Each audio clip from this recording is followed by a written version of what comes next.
Hello students, welcome to easy math for JEE. I am Ujjwal Kaushik, your friend. जो भी students IIT JEE की preparation कर रहे हैं उनके लिए हमारा चैनल बहुत यूजफुल है। तो आज का क्वेश्चन है, find out the area of polygon whose vertices are the non real roots of equation this. तो देखो इस क्वेश्चन में करते हैं। जब भी हमें इक्वेशन दे दी जाती है z conjugate is equal to iota z square, complex number में जब भी हमें दोनों साइड जेड की टर्म हो, तो यहाँ पे हम 98 या 99% कह सकते हैं कि हमारा बाय कंपैरिजन ही क्वेश्चन आगे बढ़ेगा। तो अगर मैं मान लेता हूँ कि let z is equal to x plus iota y, तो उसका z कॉन्जुगेट क्या हो जाएगा, x minus iota y is equal to iota, और यहाँ पे हो जाएगा x plus iota y whole square. तो this is x minus iota y is equal to iota, अभी कितना हो जाएगा, x square minus iota square y square minus y square plus iota 2xy। अब ये हो जाएगा x minus iota y is equal to iota x square minus iota y square minus, अब देखो आयोटा स्क्वायर क्या हो जाएगा, -1, तो हो जाएगा -2xy। अब क्या करते हैं, हम कंपैरिजन करते हैं, जो कि हमें बहुत पहले से पता है कि जब भी दोनों साइड कॉम्प्लेक्स नंबर होंगे तो हम उनके रियल पार्ट को इमेजिनरी पार्ट को आपस में कंपेयर कर सकते हैं। तो रियल पार्ट क्या होगा, x is equal to -2xy, तो यहाँ से x plus 2xy is equal to 0। मैंने x कॉमन लिया तो बना 1 plus 2y is equal to 0, और यहाँ से क्या वैल्यू आ गई, x की वैल्यू 0 आ गई और y की वैल्यू -1/2 आ गई। फाइन। अब दूसरी साइड अगर हम कंपैरिजन करें इमेजिनरी पार्ट का, तो वो होगा -y is equal to x square minus y square. तो देखो अब at x is equal to 0 पे y की वैल्यू फाइंड करते हैं।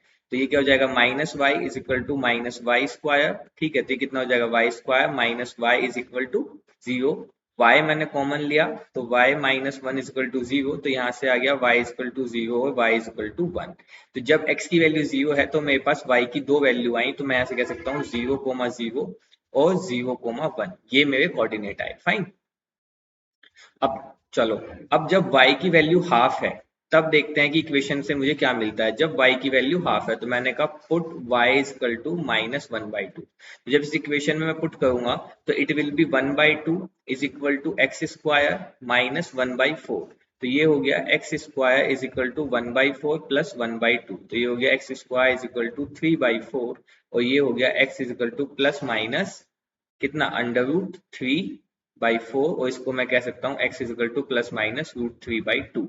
तो जब देखो अब यहाँ से मेरे को कोऑर्डिनेट्स क्या मिल गए, जब x की वैल्यू √3/2 कोमा y की वैल्यू क्या थी इस बार -1/2, और एक कोऑर्डिनेट मिल गया √3/2 माइनस का और माइनस का 1/2।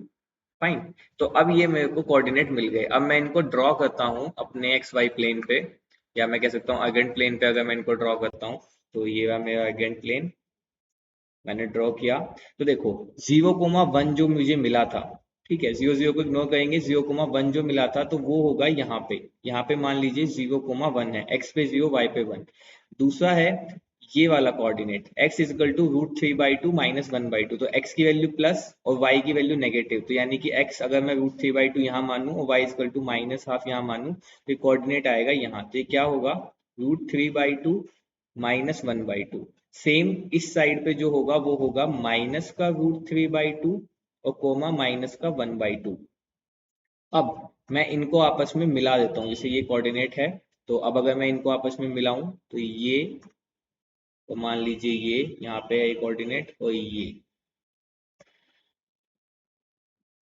चीज, तो मुझे इसका क्या करना है, मुझे इस ट्राइंगल का रीजन फाइंड करना है। मुझे इस ट्राइंगल का क्या फाइंड करना है, एरिया फाइंड करना है। तो देखो अब ट्राइंगल का एरिया फाइंड करने के लिए फॉर्मूला क्या होता है, एरिया ऑफ ट्राइंगल क्या होता है, हाफ बेस इनटू हाइट। ठीक है, अब देखो इज इक्वल टू हाफ। अब देखो बेस अगर मैं इसको लेता हूँ यहाँ से, ये मेरा बेस है, तो इसका डिस्टेंस कितना होगा, तो देखो ये यहाँ से यहाँ तक का डिस्टेंस कितना है, √3/2, और लेफ्ट साइड पे भी कितना है, √3/2। माइनस प्लस का फर्क नहीं होगी, जब भी हम डिस्टेंस मेजर करते हैं तो हमेशा मॉडुलस के साथ मेजर करते हैं। तो ये डिस्टेंस आ गया मेरा √3, तो यहाँ से बेस जो आ गया वो आ गया √3 इंटू, अब देखो हाइट मेजर करते हैं, तो देखो यहां से यहां तक का डिस्टेंस तो 1 है वाई एक्सिस पे, और इसके नीचे का डिस्टेंस कितना है, -1/2। लेकिन डिस्टेंस मेजर कर रहे हैं तो हम हमेशा प्लस में मेजर करेंगे, तो जो टोटल डिस्टेंस आ जाएगी वो आ जाएगी 1 + 1/2 यानी कि 3/2। तो यहाँ से हाइट कितनी आ गई, 3/2, तो ये हो गया मेरा 3√3/4। तो जो मेरा फाइनल आंसर होगा that is option number 1, 3√3/4. I hope you are able to understand the video. If you have any doubt, you can ask to me into the comment box. Thank you very much. Please subscribe the channel.